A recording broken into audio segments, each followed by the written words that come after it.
महोदय, आपने मुझे बजट के ऊपर बात करने के लिए मौका दिया। मैं आपका तहे दिल से शुक्रिया अदा करती हूँ। हम भारत के लोग, जो हमारे संविधान की प्रस्तावना है, इन 4 शब्दों में भारत की ताकत और महानता छुपी है। न कोई जात, न धर्म, न भाषा, न पहराव, सिर्फ हम भारत के लोग। इसी में ही हमारी पहचान है और इसी में हमारी गरिमा बसी हुई है। पर पिछले कुछ सालों में इस पहचान को, इसी ताकत को धर्म की राजनीति से कमज़ोर बनाया गया है। आज 2024 के बजट पर बात करने के लिए आपने मुझे मौका दिया। मैं थोड़ा आपको इतिहास में ले जाना चाहती हूँ। हम सब जानते हैं और पूरा विश्व ये मानता है कि कुछ शतकों पहले भारत सोने की चिड़िया थी। उस समय जीडीपी और इस प्रकार की चीज़ें नहीं थी, पर भारत इकोनॉमिकली और कल्चरली विश्व की एक महाशक्ति थी। और हम ये भी जानते हैं कि भारत में शूरवीरों की कोई कमी नहीं थी। बावजूद इसके मुट्ठी भर हमलावरों ने हमें कई बार लूटा, और न सिर्फ लूटा, हमें सैकड़ों साल गुलाम बनाए रखा। ऐसे क्यों हुआ? पहले मुगल, फिर अंग्रेज ने भारत पर राज किया। ये वो कर पाए क्योंकि सोना, चांदी, हीरे जवाहरात, पैसे की कोई कमी नहीं थी। लेकिन कमी सिर्फ एक बात की थी, और वो थी सामाजिक एकता की। धन, दौलत, ताकत कुछ मुट्ठी भर राजाओं और समाज के ठेकेदारों के पास थी। 90% समाज प्रताड़ित था, और मैं ये कहूँगी कि जानबूझकर इन्हीं समाज के ठेकेदारों के द्वारा देश गरीब रखा गया था। आज हमारा देश दुनिया की 5वीं लार्जेस्ट इकोनॉमी है, और मुझे ये उम्मीद ही नहीं बल्कि पूरा विश्वास है कि हम जल्द ही दुनिया की पहले नंबर की इकोनॉमी बनेंगे, क्योंकि इसके प्रगति की मजबूत नींव स्वतंत्रता के बाद के सरकार ने रखी थी। पर इसी के साथ आज हम सामाजिक तौर पर जात, पात, धर्म की शाखाओं में बिखरते जा रहे हैं, कमज़ोर होते जा रहे हैं। फाइनेंशियल इनइक्वालिटीज़ बढ़ती जा रही है।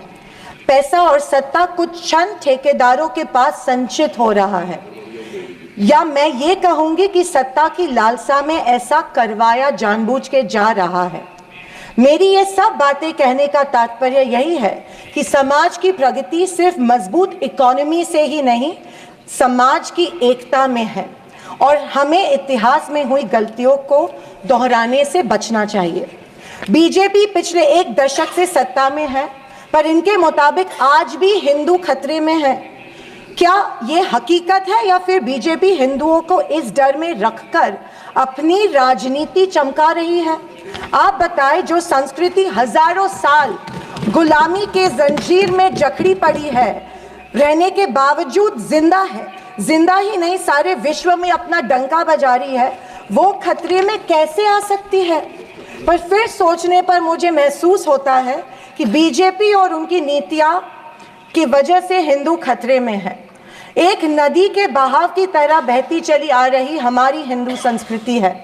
सामने आने वाले हर कट्टरता के पहाड़ों को काटते हुए, हर पत्थर के सेंध लगाते हुए वो बह रही है।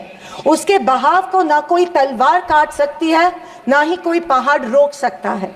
पर आज दुर्भाग्यवश उसी नदी के बहाव रोककर कट्टरता में ढालने की कोशिश की जा रही है, और मैं समझती हूँ कि यही भारतीय संस्कृति के पतन का कारण बन सकता है।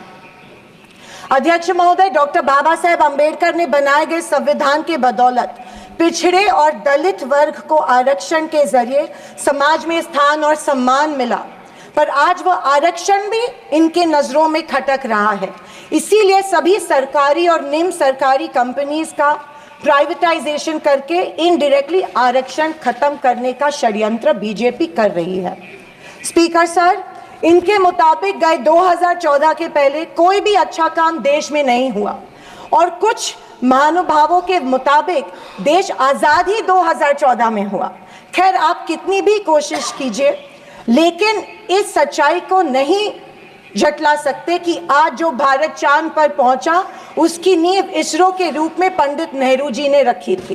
2014 से बीजेपी अपने झूठे प्रोपेगेंडा से कांग्रेस की लेगेसी को मिटाने की पुरजोर कोशिश कर रही है, पर इनकी लाखों नॉन बायोलॉजिकल कोशिश के बावजूद दुनिया इस देश को नेहरू गांधी का देश ही मानेगी।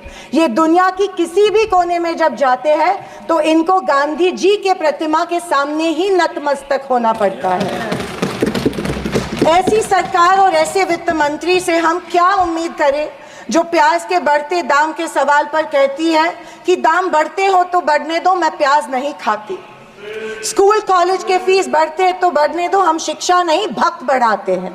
पर फिर भी जनता की प्रतिनिधि होने के नाते मेरा दायित्व है कि मैं लोगों के प्रश्न इस सदन में समक्ष पेश करूं। अध्यक्ष महोदय, पंतप्रधान किसान सम्मान योजना के बारे में मैं बोलना चाहती हूं। पंतप्रधान किसान योजना के माध्यम से किसानों को सालाना 6,000 रुपए दिए जाते हैं। 2,000 रुपए 3 इंस्टॉलमेंट्स में दिए जाते हैं। 2,000 रुपए दिए जाते हैं, लेकिन 18% फर्टिलाइजर्स के साथ पे उनको जीएसटी के माध्यम से देना पड़ता है। एक किसान एक साल में कम से कम 1 लाख के फर्टिलाइजर खरीदता है, तो आप 6,000 रुपए देते हो लेकिन 18,000 उनसे लेते हो। ये किस तरह की नाइंसाफी हुई उस किसान पे? आप मजाक उड़ा रहे हो उस किसान का। 6,000 रुपए देते, 18,000 रुपए जीएसटी के माध्यम में से लेते हो। जब यूपीए की सरकार थी तब फर्टिलाइजर्स और औजारों पे से जीएसटी एग्जेम्प्ट की गई थी। मेरी मांग है कि 2,000 रुपए का जो अमाउंट है, जो 6,000 सालाना मिलते हैं, वो बढ़ा के 12,000 किए जाने चाहिए। अध्यक्ष महोदय, किसान सम्मान योजना, मेरे कॉन्स्टिट्यूएंसी में करीबन 50,000 लोग इस योजना से वंचित है क्योंकि इसको अप्रूवल्स नहीं मिल रहे हैं। जब वो मंत्रालय में जाते हैं और पूछते हैं हमारी योजना को अप्रूवल को क्या हुआ, वो कहते हैं कि दिल्ली जाके पूछो, हमें नहीं पता है। तो किसान योजना, किसान सम्मान योजना का इंटेंशन क्या है? या तो किसानों को फंसाया जा रहा है किसान योजना के माध्यम में से। अध्यक्ष महोदय, फसल बीमा योजना, महाराष्ट्र में, पश्चिम महाराष्ट्र में शोलापुर, सांगली, सातारा, कोल्हापुर में उड़द दाल और अरहर की दाल यहाँ पे उगाई जाती है, लेकिन फसल बीमा योजना मिलती है सिर्फ बाजरा, मक्का और सोयाबीन के लिए। आपके माध्यम में से मैं फाइनेंस मिनिस्टर से गुजारिश करती हूँ कि अरहर और उड़द के लिए भी फसल बीमा योजना के फॉर्म एक्सेप्ट किए चुके हैं, भर दिए हैं, लेकिन फसल बीमा योजना मिल नहीं रही है। अध्यक्ष महोदय, पंतप्रधान आवास योजना, आदरणीय फाइनेंस मिनिस्टर जी ने कहा कि एडिशनल 3 करोड़ हाउसेज, घर यहाँ पे इंक्रीज करके इस बजट में दे रहे हैं, लेकिन पंतप्रधान आवास योजना का टारगेट अभी तक महाराष्ट्र को नहीं मिला है क्योंकि ये योजना जो है गाँवठान जमीन पे घर बांधे जाते हैं, लेकिन असलियत ये है कि गांव में गाँवठान जमीन है ही नहीं। जब कलेक्टर के पास जाते हैं तो कहा जाता है कि गाँवठान जमीन नहीं है, गायरान जमीन ढूंढ के लाओ, हम आपको पीएम आवास योजना देंगे। अभी गाँवठान जमीन लाएंगे कहाँ से? तो आपके माध्यम में से मैं फाइनेंस मिनिस्टर को रिक्वेस्ट करती हूँ कि सारे कलेक्टर्स, डिस्ट्रिक्ट कलेक्टर्स को आदेश दे कि जितनी भी गाँवरान जमीनें हैं गाँव में, उनको गाँवठान करके पंतप्रधान आवास योजना लोगों को लागू की जाए और सारे जो पेंडिंग प्रपोजल्स हैं वो एक्सेप्ट किए जाए। और मेरी आपसे ये गुजारिश है कि 1,40,000 रुपए इस योजना के लिए मिलते हैं, ये बहुत तुटपुंजी है, इसके लिए 2,50,000 दिए जाए पंतप्रधान आवास योजना के लिए। अध्यक्ष महोदय, मुद्रा लोन 2014 में प्राइम मिनिस्टर ने बड़ी एम्बिशियसली मुद्रा लोन की घोषणा की थी। कल फाइनेंस मिनिस्टर ने इसकी जो राशि है 10 लाख से लेके 20 लाख की, लेकिन मुद्रा लोन उस पीरियड में उन्हीं लोगों को मिले जिनकी सिफारिशें बीजेपी के कार्यकर्ताओं ने की थी, जबकि सामान्य आदमी जो है, आम आदमी जो है, उसको ये लोन नहीं मिला था। सिर्फ कुछ चंद लोगों को ये लोन दिया गया था। मेरी ये मांग है कि कोरोना के टाइम पे जो लाभार्थी मुद्रा लोन का कर्ज फेड नहीं पाए, उनके लिए जैसे अपने अदानी अंबानी के लिए कर्जा माफ किया है, वैसे इन लाभार्थियों के लिए भी कर्जा माफ किया जाए, तुरंत माफ किया जाए मुद्रा लोन का जो परत फेड करने का कर्जा है। आदरणीय अध्यक्ष महोदय, माइक्रो फाइनेंस और चिट फंड्स जो दिए जाते हैं हमारे सेल्फ हेल्प ग्रुप्स को, बीड़ी कामगारों को, पावर लूम वर्कर्स को दिए जाते हैं, हमारी काफ़ी सारी महिलाओं को दिए जाते हैं, लेकिन ये माइक्रो फाइनेंस और चिट फंड्स पे के ऊपर रेगुलेटरी अथॉरिटी नहीं होती है, इसीलिए ये बेहिसाब इंटरेस्ट इन लोगों से, गरीब लोगों से लेते हैं। अध्यक्ष महोदय, मुझे इस बात का दुख हो रहा है कि कल के बजट के स्पीच में हमारी अन्न धान्य सुरक्षा योजना जो है, अन्न सुरक्षा योजना जो यूपीए सरकार ने लाई थी, उसके बारे में फाइनेंस मिनिस्टर ने कोई जिक्र नहीं किया। पिछले 10 साल से हमारे देश का जो गरीब है उसको एपीएल कार्ड धारक को अन्न धान्य योजना का लाभ नहीं मिल रहा है। 10 साल से करोड़ों लोग इस योजना से वंचित रह रहे हैं, भूखे मर रहे हैं, और जैसे शैलजा जी ने कहा था, कुपोषण का प्रमाण जो है हमारे देश में बढ़ रहा है। गरीब लोगों से जानबूझ के एक form, give up subsidy form जानबूझ के भरा जा रहा है, उनको बिना बताए कि अगर ये फॉर्म आप भरेंगे तो आपकी फूड सब्सिडी कट हो जाएंगी। ये जबरदस्ती उनसे ये फॉर्म भरवा रहे हैं ताकि उनको इस योजना, जो कि कांग्रेस की योजना थी, उसका लाभ न मिले, और इसके वजह से ढेर सारे लोग भूखे हमारे देश में मर रहे हैं। मैं फाइनेंस मिनिस्टर से ये गुजारिश करती हूँ कि एपीएल कार्ड धारक को तुरंत इस योजना का लाभ मिला जाए और सारे के सारे जितने भी लोग हैं उनको धान मिला जाए। अध्यक्ष महोदय, कल के स्पीच में आंध्र प्रदेश और बिहार के ऊपर बहुत प्यार जताया गया। मुझे उस बात से कोई कंप्लेंट नहीं है, पर महाराष्ट्र से इतनी नफरत क्यों नहीं महाराष्ट्र की तरफ उतना ही प्यार जताया गया जो बिहार और आंध्र प्रदेश के जताया गया? क्योंकि उनको पिछले लोकसभा में कम सीटें मिली, या शायद उनको अंदाजा आया कि आने वाले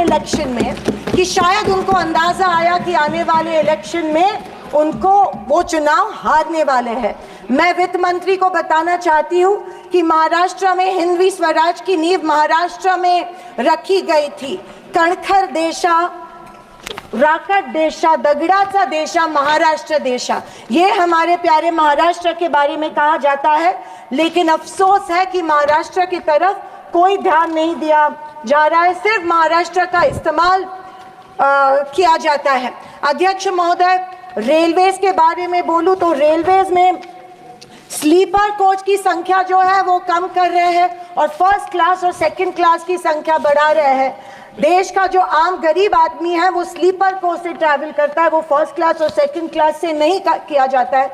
मैं आपके माध्यम में से मेडन स्पीच माध्यम में से गुजारिश करती हूँ कि स्लीपर कोचेस की संख्या बढ़ाई जाए। अध्यक्ष महोदय, मेरी शोलापुर के कुछ मांगे रखती हूँ और मैं समाप्त करती हूँ। हमारे शोलापुर में एयरपोर्ट है लेकिन एयर सर्विस नहीं है। उड़ान स्कीम में आया गया है, लेकिन जानबूझ के वहाँ पे जो चिमनी थी, ऑब्स्ट्रक्शन था, वो तोड़ा गया, लेकिन अभी तक वहाँ पे एयर सर्विस शुरू नहीं है। बोरामनी एयरपोर्ट है, वहाँ पे इंटरनेशनल एयरपोर्ट के लिए फंड्स एक बार दिए गए, लेकिन फिर फंड्स नहीं दिए गए। मैं वित्त मंत्री से गुजारिश करती हूँ कि बोरामनी एयरपोर्ट के लिए फंड्स दिए जाए। मंगलवेढ़ा जो हमारा तालुका है, वहाँ पे जो इरिगेशन स्कीम है, वहाँ के 35 गांव जो है वो पानी से वंचित है। मैं विनती करती हूँ कि वो गांव के लिए भी आप इरिगेशन स्कीम जल्द से जल्द अप्रूव करें। अंत में मैं यही कहना चाहती हूँ कि बीजेपी विपक्ष की अवहेलना कर रही है कि हमें इतनी सीट्स मिली, जनता ने अस्वीकार किया, पर आपके 400 पार का क्या हुआ? पर मैं उनसे कहना चाहूँगी कि हम स्वीकार करते हैं कि सरकार बनाने के लिए पर्याप्त सीट्स नहीं जीत पाए। हाँ, हम हमारी बातें जनता को बेहतर तरीके से शायद नहीं समझा पाए, लेकिन ये भी कहना चाहूँगी कि हार गए तो क्या हुआ, झोला उठा के चल नहीं देंगे, यही डटे रहेंगे।